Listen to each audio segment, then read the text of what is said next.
Alhamdulillahi Rabbil Alamin. Wassalatu wassalamu ala Rasulillahil Karim wa ala alihi wa sahbihi ajma'in wa ba'd. Saudara-saudariku dimanapun Anda berada, semoga Allah Subhanahu wa Ta'ala memuliakan, menyehatkan, melindungi kita sampai dengan detik ini kita dapat bersua. Dan lebih dari itu, semoga Allah Subhanahu wa Ta'ala senantiasa memberikan taufik, panduan untuk menjalani kehidupan di dunia ini agar mendapatkan rahmat Allah Subhanahu wa Ta'ala yang bisa kita bawa pulang menghadap Allah pada hari kiamat kelak, insyaallah. Teman-teman, malam ini di tanggal 26 Oktober 2023 Masehi, edisi spesial yang biasanya kita membahas Aqsa dengan cukup panjang. Kali ini kita ingin berbagi pesan yang sangat singkat.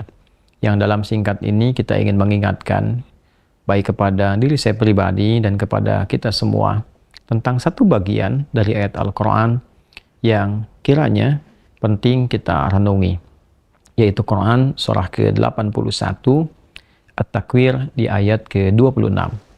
Saat Allah Subhanahu wa Ta'ala berfirman, "Fa'aina tadhhabun?" Maka engkau itu sesungguhnya mau kemana? Ayat yang singkat tapi begitu padat dan sangat mendalam, memberikan satu kesan yang cukup menusuk ke dalam jiwa setiap manusia. Pertanyaan yang datang langsung dari pencipta kita, sesungguhnya engkau mau kemana? Allah sudah menjelaskan mengapa kita diciptakan. Allah sudah memberikan jalan kehidupan bagi kita dan menerangkan konsekuensi di balik pilihan-pilihan yang kita tetapkan untuk menempuh jalan-jalan yang dimaksudkan. Bila benar, resikonya seperti ini. Bila salah, konsekuensinya demikian. Maka, di antara sekian manusia yang telah mengetahui semua konsekuensi itu, terkadang masih mengedepankan bujukan-bujukan atau bahkan pengaruh-pengaruh nafsunya agar bergeser dari nilai-nilai kebaikan, bahkan nilai kemanusiaan yang telah Allah tetapkan.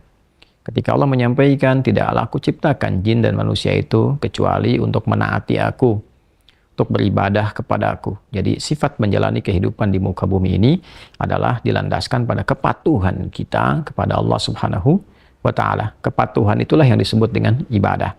Patuh, tunduk, patuh, bahasa Arabnya itu disebut dengan Islam. Jadi Islam dalam pengertian etimologi secara bahasa artinya tunduk, patuh, taat. Orangnya disebut dengan Muslim. Jadi setiap manusia itu konsekuensinya memang mesti patuh, tunduk, dan taat kepada Sang Pencipta, yaitu Allah Subhanahu wa Ta'ala. Karena itu ketika Allah menyampaikan di dalam firman-Nya, "Wa ma khalaqtul jinna wal insa illa liya'budun." Tidaklah aku ciptakan jin dan manusia itu kecuali untuk menjadikan seluruh aktivitasnya agar menaati Allah Subhanahu wa Ta'ala, dijadikan sebagai ibadah. Jadi kita dari bangun tidur sampai tidur itu sejatinya adalah memetakan kurikulum untuk menaati Allah dalam bingkai ibadah. Dilatih dalam bentuk ritual. Ritual itu untuk mengaktifkan titik spiritual kita, titik roh kita. Segala yang terkait dengan roh disebut rohani. Jadi dalam diri kita ini ada spiritnya, ada rohnya. Dan itu adalah titik latihan pertama untuk mengaktifkan ya titik-titik kebertuhanan.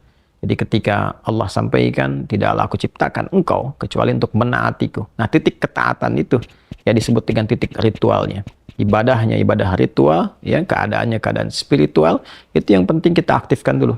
Itu sebabnya diminta kita sholat untuk mengoneksikan diri kita, mengaktifkan sinyal itu dengan Allah Subhanahu wa Ta'ala, dengan Sang Pencipta.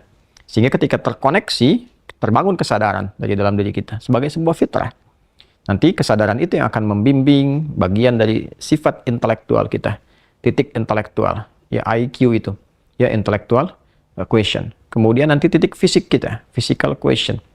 Jadi nanti yang menggerakkan adalah titik spiritualnya. Ini yang memberi perintah. Kalau akal itu masih objektifnya normal saja.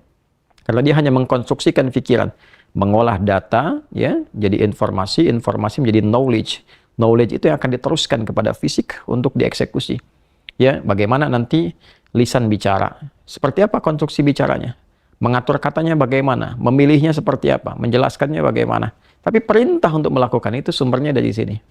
Ya, dari titik terdalamnya. Di dalam itu cuma ada dua.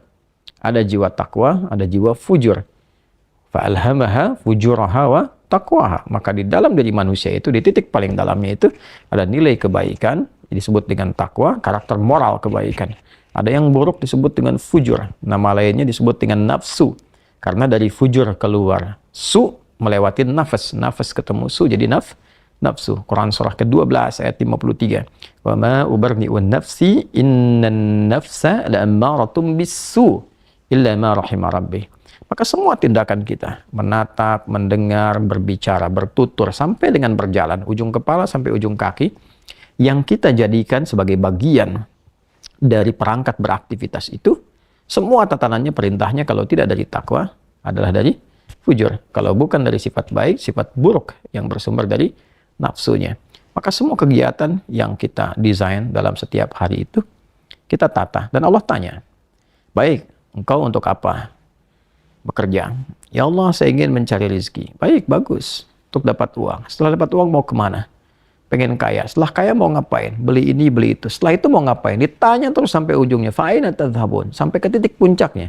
Kalau kamu sudah meraih apa yang kamu inginkan itu, harta sudah banyak, terkumpul, sudah mewah, rumah sudah megah, mobil melimpah, hidup juga kaya begitu rupa, terus mau ngapain? Ya.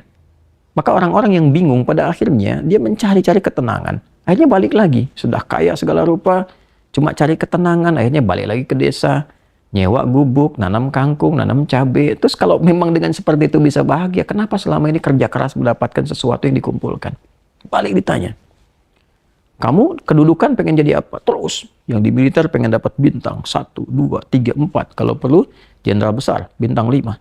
Setelah itu mau ngapain? Mau diarahkan kemana semua itu? Karena pada akhirnya semua bintang akan berguguran. Ya, wafat juga, meninggal juga. Kalau sudah selesai, purna, selesai.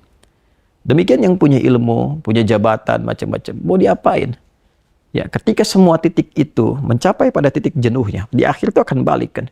Ya, jabatan purna, harta juga jenuh, ya. Nah, di titik itu kita disadarkan. Ditanya, mau kemana? Maka dijawablah dengan jawaban yang sangat mendalam. Inni dzahibun ila rabbi sayahdin. Yang terbaik adalah katakan, saya ini menyiapkan bekal untuk berjumpa dengan Rabbku. Itu jawaban yang paling indah. Ya, jadi kalau ditanya, mau kemana hidup ini? Kata Quran jawab, aku menyiapkan bekal untuk kembali dan berjumpa dengan Rabbku yang telah menciptaku. Dari situlah kemudian Allah katakan, aku berikan petunjuk kalau begitu. Yahdin. Ya, aku berikan petunjuk kata Allah. Jadi orang-orang yang menyiapkan semua aktivitasnya dan dia lakukan untuk Allah, berjumpa dengan Allah, maka Allah akan berikan petunjuk dalam setiap aktivitas kehidupannya. Diberi petunjuk bagaimana mata memandang, telinga mendengar, lisan bicara, sampai kaki berjalan. Sehingga dia betul-betul menjadi pengabdi dari Rabb-Nya yang maha menyayanginya. Pengabdi disebut dengan abdun, jamaknya disebut dengan ibadun. Yang maha menyayangi disebut Rahman, maka disebutlah dia dengan ibadur Rahman. Wa ibadur Rahmanil ladzina yamshuna 'alal ardi hauna wa idza khatabahumul jahiluna qalu salama. Demikian di surah Al-Furqan itu. Itulah puncak yang mesti kita ikhtiarkan dalam kehidupan, yang kita selalu sampaikan dan komitmenkan sejak bangun tidur. Dan kita katakan alhamdulillahilladzi ahyana ba'da ma amatana wa ilaihin nusyur. Terima kasih ya Allah, segala puji hanya milik-Mu yang telah memberi kesempatan hamba menjalani kehidupan. Padahal Engkau telah tahan nyawa hamba tadi dalam tidur. Sesuai ajal Kau berikan kesempatan. Hamba berjanji ya Allah, hamba akan menyebar beraktivitas untuk mencari bekal menghadap-Mu. Saudara-saudariku, sedalam, sejauh, sebanyak kegiatan, aktivitas jabatan yang telah kita kumpulkan, harta benda, pengetahuan, sampai detik ini, apakah betul-betul sudah kita siapkan sebagai bekal untuk bertemu dengan Allah? Atau hanya sekedar mengumpulkan semua itu tanpa arah, yang pada akhirnya bertemu dengan kejenuhan kembali? Renungkanlah malam ini, malam Jumat. Jumat saat manusia pertama diciptakan, diturunkan di surga, mengawali misi di dunia, diwafatkan, dan di titik itu kita akan berpisah dengan dunia. Saat azan berkumandang, nampak jelas seluruhnya. Semoga Allah muliakan kita. Selamat merenung. Allahu Akbar. Allahu Akbar. Subhanakallahumma bihamdika, nasyhadu an la ilaha illa anta, nastaghfiruka wa natubu ilaik. Alhamdulillahirabbil alamin. Assalamualaikum warahmatullahi wabarakatuh.